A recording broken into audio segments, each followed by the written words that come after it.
Alors, nous sommes dans la manifestation du 9 octobre interprofessionnelle à l'appel de plusieurs organisations syndicales et on a eu le plaisir de croiser Pamela Ossini.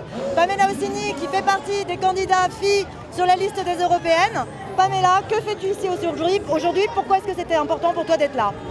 Déjà parce que je fais partie de toutes les manifs, donc dès qu'il y a une manifestation j'y suis, parce que je dis stop à la politique de Macron, stop à la politique austéritaire, stop à la réforme des retraites, stop à la loi Pacte, stop à la réforme ferroviaire. Voilà, je souhaite qu'on pense enfin humain et qu'on se rende compte que le pouvoir d'achat s'en ressent, que le peuple français n'en peut plus. Et alors, aujourd'hui, on parle beaucoup de services publics. Est-ce que toi, la dégradation du service public, tu as des exemples concrets dans ton quotidien qui te viennent, des choses que tu as pu voir et sur lesquelles aujourd'hui tu voudrais alerter? La fermeture des postes, par exemple. L'exemple le plus bête, encore dimanche, je me suis aperçue qu'une des postes près de chez moi avait fermé. On a aussi la fermeture de certains services.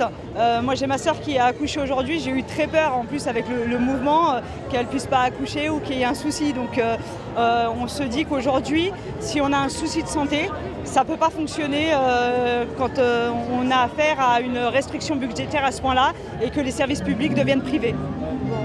Je crois qu'on a fait le point aujourd'hui sur le service public. Bien évidemment, comme le disait Pamela, il y a plein d'autres dossiers qui sont en cours. Les européennes là-dessus, c'est pas un petit rendez-vous. Et attention à la réforme RATP, c'est pareil. La réforme RATP sera aussi mauvaise que la réforme SNCF. Enfin, le pacte ferroviaire, c'est un tout. Merci beaucoup Pamela d'avoir répondu à nos questions. À toi. Et puis on est derrière toi pour les européennes et félicitations à ta sœur alors. Merci beaucoup.